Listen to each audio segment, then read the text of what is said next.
Udong at sardinas nga po ang aming niluto ngayong araw mga sombreros. Ito po ang pinakamasarap na ulam ng mga mahihirap at kami lamang po ang nakaka-relate dito. Siyempre, hugasan natin ang ating mga ingredients na pampalasa, pampabango. Charong! Pabango pa dyan. So, ito ang ating sahog mga sombreros, ang sibuyas, at saka bawang, at saka dahon ng sibuyas. Sinisimulan ko na siyang linisan at saka hiwain. Kailangan pa bang i-memorize yan? Charong! Pinapatawak lang po ko yung mga sombreros. So, ito na nga, no, hiwain natin ang ating mga ingredients, no, pinaka-basic, at saka mura na, masarap na, masustansya pa. Char! May ganon. So ito mga sombreros na nagpapasiga na ako ng ating apoy. Una nga ilalagay natin ating mantika at ang ating kompletong sahog. Kompletos ricados ang ating sibuyas at saka bawang at saka sibuyas dahon.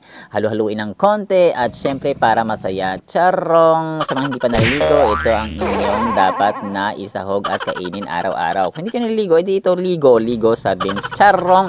Ilalagay na natin sa mga sombreros na pinapatawa ko lang po kayo kasi baka boring ang life natin. Lalagyan natin ng konting asin, magic sarap at saka ng tubig, no, mabilis lang, no, mas mabilis pa sa alas 4. Ito ang ating udong, ni-ready na natin mga sombreros kasi syempre ilalagay natin yan mamaya, no. Huwag tayo mabahala sapagkat si kasombrero ang bahala at kayo ang kawawa. Charong! Ay, sorry. Nanguha na ako ng malunggay sa aming kapitbahay. Hindi po, amin po ito. Sorry po, pinapatawa ko lang po kayo. Ay, sorry. So, hinugasan natin mga sombreros kasi syempre minsan may mga sapot, may mga gangaba at saka maalikabok kasi nga sa gilid lamang siya ng highway. Kung kaya kailangan hinugasan, kailangan pa may memorize yan. Charong! Ay, sorry. So, ilalagay natin ang ating udong kasi kumulo na po ang ating tubig at saka sabaw. Ilalagay natin ating malunggay na masustansya at very beneficial. Abangan nyo rin po mga sombreros ang ating trivia about sa malunggay. No? Magugulat po kayo as in magugulat kasing laki ng mga mata ko. Ay, sorry. So, ito na mga sombreros ang ating finished na product talaga. So at halika at kain tayo mga sombreros. Mas masaya pag sama-sama at may kasalo kang kumakain lalong na yung pinakamamahal na mama. At ito ang konting kalamang dapat na alam mo, ang malunggay mga sombreros ay may scientific name na Moringa olifera. Kung maniwala kayo sa hindi mga sombreros, ang malunggay po sa botany ay tinuturing na kahoy at hindi gulay. Kung kaya sa Ingles ay tinatawag itong drumstick tree or horseradish tree. Drumstick tree or horseradish tree. At ito pa ang konting kalamang dapat na alam mo, ang malunggay mga sombreros ay may isa sa pinakamaraming nutrients or nutritional value when it comes sa benefits sa ating mga katawan. Kung kaya recommendable mga sombreros na kumain tayo ng malunggay. Kaya laging tandaan, lagi ang may alam. Kung kaya dapat, alam mo, muli po ito po si Kasombrero Dennis na nagsasabing ang buhay ay mas lalo nagiging masaya, mas lalo nagiging puno ng faith, hope, and love pag si Lord Jesus Christ ang ating panahon tagapagligtas at pag-asa. Muli po, maraming salamat mga sombreros sa sumasama sa journey ng learning, ng wisdom, ng knowledge. See you sa next segment and paalam! Malunggay kayo dyan, paalam!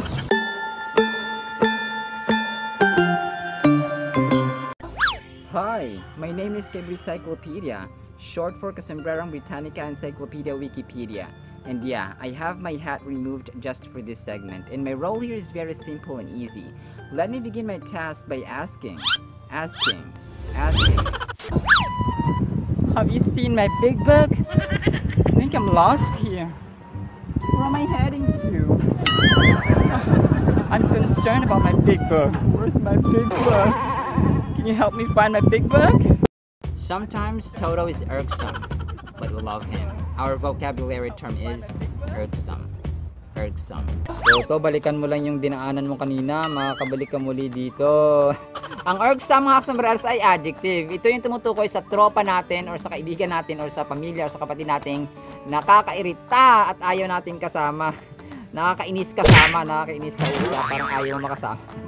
Joke lang po, pero dito natitest yung ating patience, yung ating love sa ibang tao. Pag merong mga taong ganun, nakakatest ng character mo bilang ikaw, bilang tayo, no? Ang mga possible synonyms natin dito ay annoying, irritating, aggravating, etc.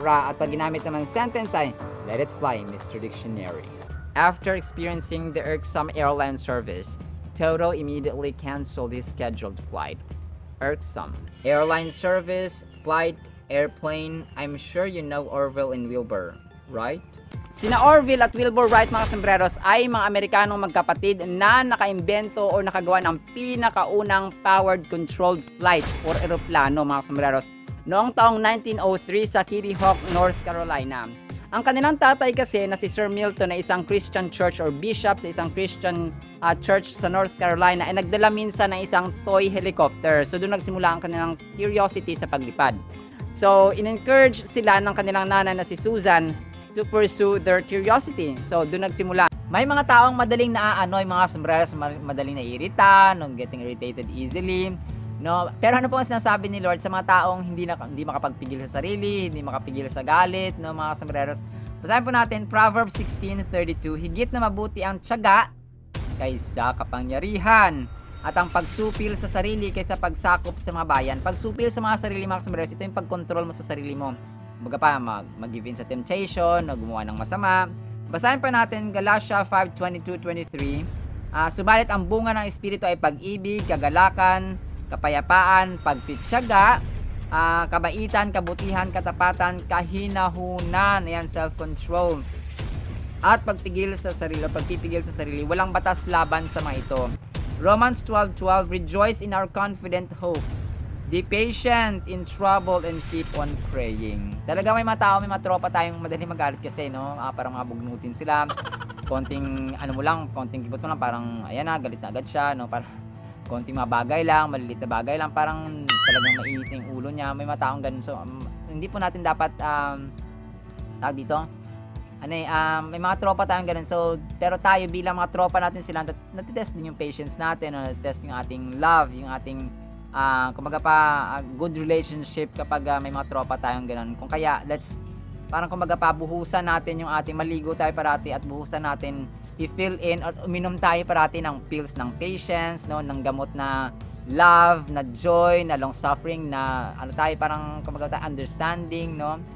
Yun yung mga pills na dapat nating iniinom. So individual, hindi siya literal na pills na gamot na iniinom na binibili natin sa tindahan, kasi hindi naman ito mabibili sa tindahan, no? May mga pampakalma, pero literal naman pampakalma yon, no? Pero yung patience, yung love, yung peace ay talagang sa Diyos natin yon parang kumbaga pa mabibili, mainom or mahihingi, mga kasamaras, through prayer and constant reading of the Bible, because it will change our ways, our minds, our hearts, our attitudes as a whole. Kung kaya, let's read, love, and obey what's in the Holy Bible. Sitaw, may scientific name na Vigna unguiculata sesquipedalis, may English terms na string beans at long beans, mga sombreros. Alam niyo ba na sa usapang botany, sila po ay prutas at hindi gulay, dahil pansinin po natin ang mga prutas kagaya ng strawberry, blackberry, cherry ay doon mismo sa bulaklak nila nabubuo ang kanilang bunga at eventually ay nagiging buto para itanim muli para mag-reproduce. Pero yun nga, no, mapagulay, mapaprutas ay nagpapasalamat tayo sa Panginoon dahil meron tayong sitaw na masarap pag ina-adobo.